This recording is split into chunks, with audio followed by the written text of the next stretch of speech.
Well, ring-a-ding-ding, have a listen to this.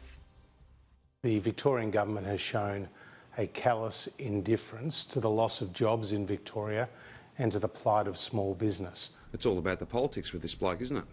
That's all he does. It's all he does. He's not a leader, he's just a Liberal.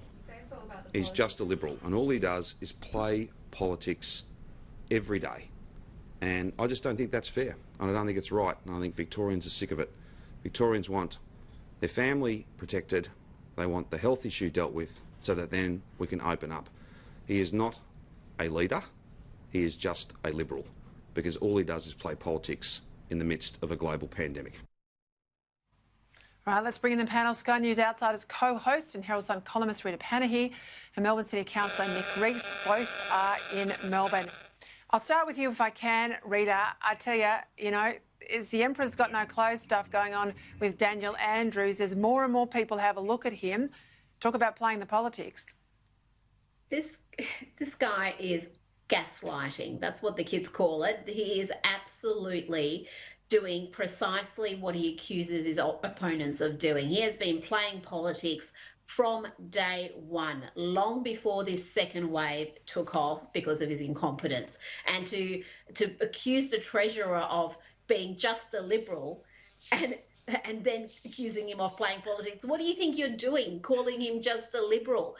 He is a master at it. He's very good at the political side of things. He obviously workshopped that line about Josh Frydenberg not being a leader and just being a Liberal. But I tell you, he does not speak for Victorians. He said Victorians are fed up of the politics. No, Victorians are fed up of seeing their state absolutely decimated, seeing lives destroyed and livelihoods needlessly destroyed.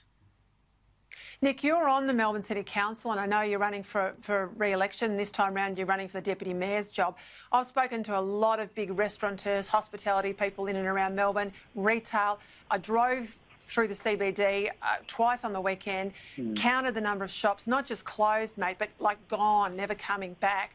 This has got to be a big concern for you, that the pace of the retail and hospitality announcements yesterday. Yeah, look, it's a terrible situation in the city of Melbourne at the moment.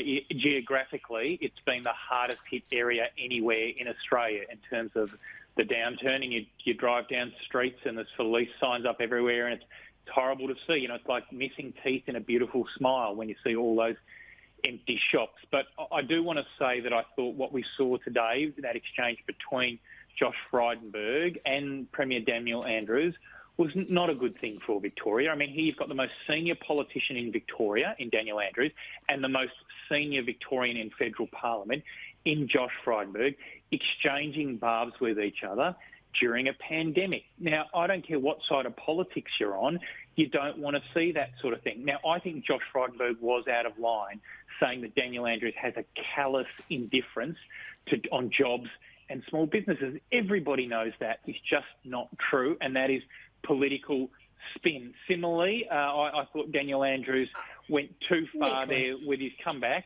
and I don't think anybody wants to see that. What they want to see is people working together, even when there are differences of opinion, to try and get us out of this. And the thing is, the sad thing about this is Victoria is now painfully close to actually getting out of this thing, and yet this is when we're now seeing the bickering. Oh, Nicholas, seriously, to say he was callously disregarding is too strong a term. Are you kidding me? He has absolutely needlessly destroyed businesses. He has done so little compared to the other states in getting the contact tracing to standard. And I don't think Josh Frydenberg would have said a lot more. Victoria is the welfare state. We've got a quarter of the country's population and 60% of JobKeeper payments are going to Victoria. That is a disgraceful stat that Dan Andrews is wholly responsible for.